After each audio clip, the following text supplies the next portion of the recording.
Om Swastiastu. Selamat pagi, salam sejahtera bagi kita semua. Sebelumnya saya mengucapkan terima kasih atas kesempatan dan waktu yang sudah diberikan kepada saya.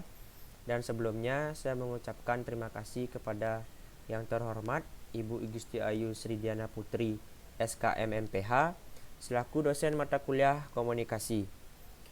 Di sini saya akan menjelaskan tentang komunikasi dalam organisasi. Komunikasi dalam organisasi secara umum, komunikasi organisasi merupakan bentuk pertukaran pesan antara unit-unit komunikasi yang berada dalam organisasi tertentu. Dan adapun dari sumber lain, menurut Wiryanto, komunikasi organisasi adalah pengiriman dan penerimaan berbagai pesan organisasi di dalam kelompok formal maupun informal dari suatu organisasi. Komunikasi organisasi dibagi menjadi dua, yaitu komunikasi formal dan informal. Yang pertama formal, yaitu berorientasi kepada kepentingan organisasi. Yang kedua informal, berorientasi kepada anggota secara individual. Fungsi komunikasi dalam organisasi.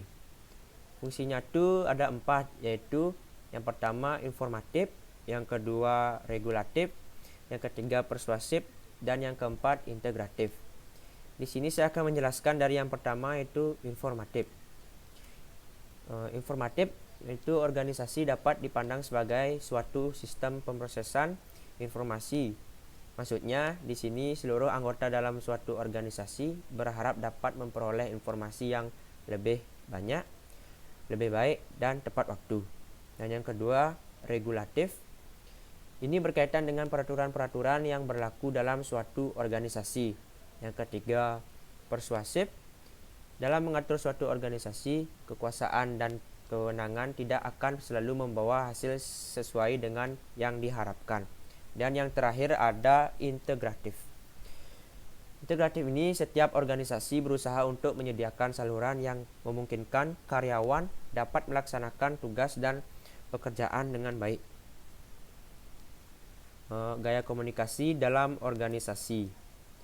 Gaya komunikasi dalam organisasi itu ada 6. Yang pertama, adanya satu kehendak untuk mengatur perilaku orang lain. Yang kedua, dilakukan secara terbuka. Yang ketiga, memanfaatkan pesan verbal secara tertulis maupun lisan. Yang keempat, menstimulasi pekerja untuk bekerja lebih cepat dan baik. Yang kelima, kesediaan untuk menerima gagasan orang lain. Dan yang terakhir, yang keenam, mengakibatkan melemahnya tindakan komunikasi. Di sini ada proses komunikasi dalam organisasi.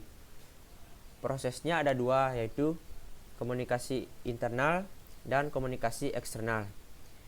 Saya akan jelaskan dari komunikasi internal. Komunikasi internal terjadi antara para administrator dan karyawan. Dari komunikasi eksternal terjadi antara pimpinan organisasi dengan khalayak. Baik, sekian yang dapat saya sampaikan tentang komunikasi dalam organisasi.